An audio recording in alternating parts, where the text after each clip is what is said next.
Bismillahirrahmanirrahim. Assalamu alaikum viewers.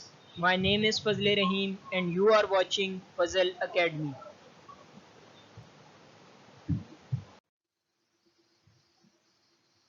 Start करते हैं अपने टॉपिक से air pollution and their sources कि एयर पोल्यूशन क्या है और उसके सोर्सेज कौन सी ऐसी चीज़ें हैं जो एयर पोल्यूशन काज कर रही हैं। Air pollutants the poisonous and harmful substances which contaminate or pollute the air are called air pollutant। तो कोई भी सब्सटेंस पॉइजनस हार्मफुल जो कि एयर को पोल्यूट करता है उसे हम कहते हैं air pollutant. For example carbon monoxide, sulphur dioxide, oxides of nitrogen NO, NO2, chlorofluorocarbon CFCs etcetera और भी काफी सारे हैं। Poisonous gases produced during the decay of dead organic matter and particulate matter like soot, dust particle, pollens, metallic compounds, for example compounds of lead etc. also pollute the air। जो ये चार gases हैं carbon monoxide, sulphur dioxide, oxide of nitrogen, chlorofluorocarbon, इसके अलावा भी बहुत सी poisonous gases हैं जो ऑर्गेनिक मैटर के डिके से जो है वो इन्वायरमेंट में आ रही हैं या सूट डस्ट पार्टिकल वगैरह की वजह से, पोलन मेटेलिक कंपाउंड की वजह से आ रही है इन्वायरमेंट में, तो ये भी क्या करती हैं एयर को पोल्यूट करती हैं। तो ये भी एक किस्म के पोल्यूटेंट्स हैं। Sources of air pollutant.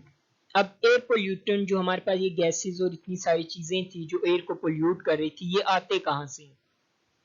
Carbon monoxide. अगर कार्बन मोनोऑक्साइड की बात की जाए, it is produced by incomplete combustion of coil and other fossil fuels, for example natural gas, petrol, oil etcetera. तो कार्बन मोनोऑक्साइड हमारे पास जब भी हम कोयले को जलाते हैं, इनकम्प्लीट कंबस्शन होती है कोयले की या दूसरे फॉसिल फ्यूल की, जैसे नेचुरल गैस हो गई, पेट्रोल हो गया, ऑयल हो गया, तो इससे हम इसके रिजल्ट में क्या है कार्बन मोनोऑक्साइड बनती है। Smoke released from motor vehicles and industries is the main source of carbon monoxide। इसके अलावा मोटर व्हीकल और इंडस्ट्रीज में से भी जो कार्बन मोनोऑक्साइड जो है वो काफी ज्यादा अमाउंट में रिलीज होती है। Sulphur dioxide, it is produced by burning of कोयल और ऑयल इन फैक्ट्रीज। अब कोयल और ऑयल जो फैक्ट्रीज में जल रहा है उसके नतीजे में सल्फर डाइऑक्साइड भी बनती है। Smoke released from thermal power station usually contains sulfur dioxide। तो थर्मल पावर स्टेशन से जो स्मोक रिलीज होती है उसमें सल्फर डाइऑक्साइड भी होती है। थर्ड है oxide of nitrogen. They are produced by burning of coils and oil at high temperature in industries and vehicle engine। तो जब भी हाई टेम्परेचर पे कोयल या ऑयल को जो है वो बर्न किया जाएगा तो उसमें से जो भी स्मोक प्रोड्यूस होती है उसमें नाइट्रोजन के ऑक्साइड भी होते हैं। यहाँ पे अब डिफरेंट एक पिक्चर में दिखाया गया है, जलने का प्रोसेस हो रहा है, फैक्ट्री से जो है स्मोक निकल रही है, कार से, होम के अलावा जो स्प्रेज हो रही हैं पेंट वगैरह, और लास्ट में आपको एक वोल्केनिक नजर आ रहा होगा, एक पहाड़ जिससे लावा निकल रहा है, तो उससे भी जो है स्मोक आ रही है। तो ये जो स्मोक है इसमें डिफरेंट तरह के ये तमाम तकरीबन गैसेस होती हैं थोड़ी बहुत अमाउंट में जो कि एयर को पोल्यूट कर रही है। Number 4 is chlorofluorocarbon।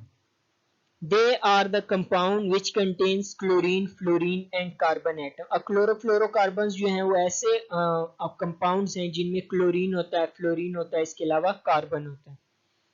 Chlorofluorocarbon used in aerosol spray, refrigerator and air conditioning system। तो हमारे पास जो स्प्रे होते हैं उनमें पाया जाता है, इसके अलावा रेफ्रिजरेटर यानी फ्रिजेस वगैरह में, एयर कंडीशनिंग, जितने भी कूलिंग सिस्टम होते हैं उन सब में क्लोरोफ्लोरोकार्बन की कुछ ना कुछ अमाउंट मौजूद होती है। On leakage from these appliances chlorofluorocarbon enter the air. और जब भी यहाँ से लीकेज होगी या इसमें से रिलीज होगी क्लोरोफ्लोरोकार्बन तो वो एयर में इंटर होगी और उसको पोल्यूट करेगी। फिलहाल तो जो है क्लोरोफ्लोरोकार्बन का यूज जो है वो बैन कर दिया गया है, तो अभी जो है इसका यूज नहीं होता बल्कि दूसरे केमिकल्स वगैरह यूज किए जाते हैं रेफ्रिजरेटर और कंडीशनिंग एयर कंडीशनिंग सिस्टम्स में। मेन सोर्सेज, अगर मेन सोर्सेज की बात की जाए जो एयर पोल्यूटेंट के मेन सोर्सेज हैं तो उनमें फॉसिल फ्यूल हैं यानी कोयल, natural gas, oil, petrol and aerosol जो स्प्रेज वगैरह हैं are the main sources of air pollutant. तो जब भी हम एरोसल या फॉसिल फ्यूल को यूज करते हैं, चाहे वो गाड़ियों में यूज करें, घरों में, फैक्ट्रीज में, तो ये काज करते हैं एयर पोल्यूशन।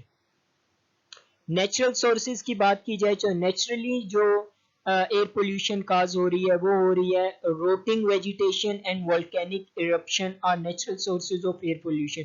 रोटिंग वेजिटेशन में जो प्लांट्स या दरख्त वगैरह जो है टूट फूट जाते हैं, गिर जाते हैं किसी भी वजह से, सैलाब वगैरह में, तो वो जब ख़त्म हो रहे होते हैं या डिके हो रहे होते हैं तो उसमें से भी गैसेस वगैरह स्क्रीट होती हैं, रिलीज होती हैं इन्वायरमेंट में।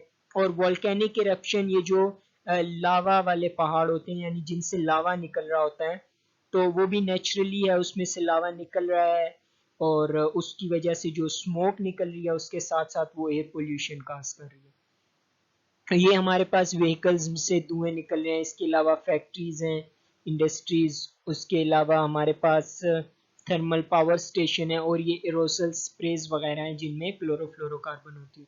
तो ये सोर्सेज हैं हमारे पास एयर पोल्यूटेंट्स के जो कॉज कर रहे हैं air pollution. Properties of air pollutants and their effect on human organ system. अब जो हमने एयर पोल्यूटेंट पढ़े हैं उनकी कुछ प्रॉपर्टीज देख लेते हैं और उनका क्या इफेक्ट होता है ह्यूमन पे, तो ह्यूमन के लिए कैसे ये नुकसानदेह है। सबसे पहले carbon monoxide. Carbon monoxide is colourless, odourless and poisonous gas. तो प्रॉपर्टीज में ये है कि ये कलरलेस है, कोई कलर नहीं है, ऑर्डरलेस है, कोई स्मेल भी नहीं है, पॉइजनस गैस है यानी नुकसान पहुंचाती है, जहरीली है।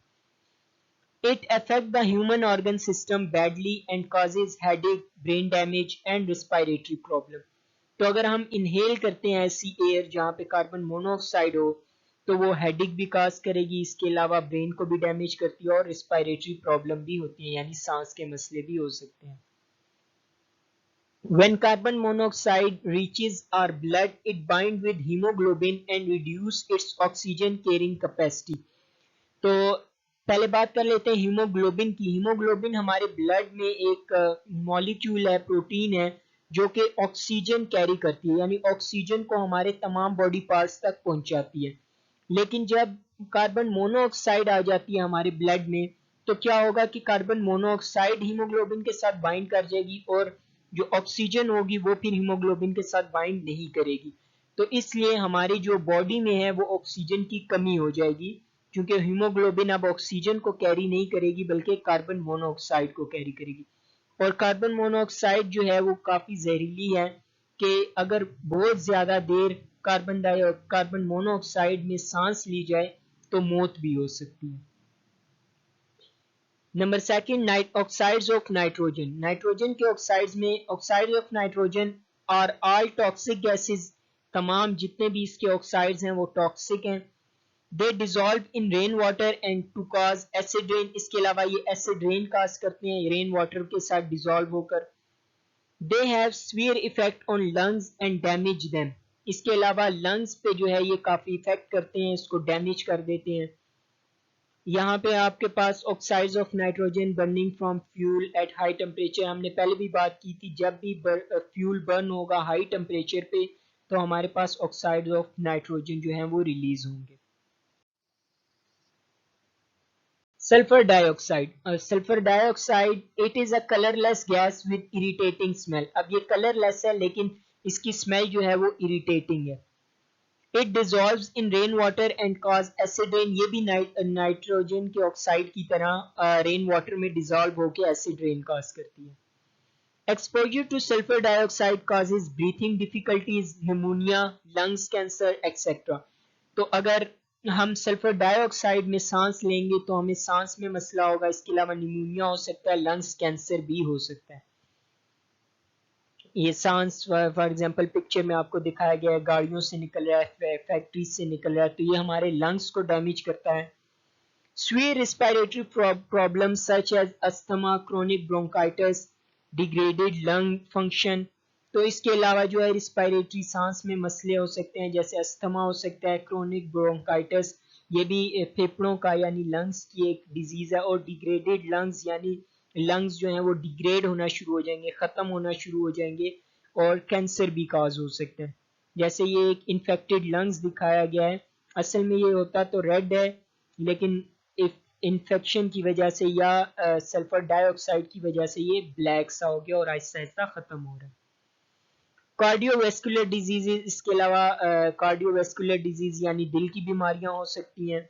Sulphur dioxide destroy chloroplast in plant, as a result the photosynthesis and plant growth are affected. इसके अलावा जो है प्लांट को भी डिस्ट्रॉय करता है, उनके क्लोरोप्लास्ट को, जहाँ फोटोसिंथेसिस हो रही होती है, तो इस तरह फोटोसिंथेसिस नहीं होगी तो प्लांट ग्रो नहीं करेंगे और प्लांट को भी इफेक्ट करते हैं।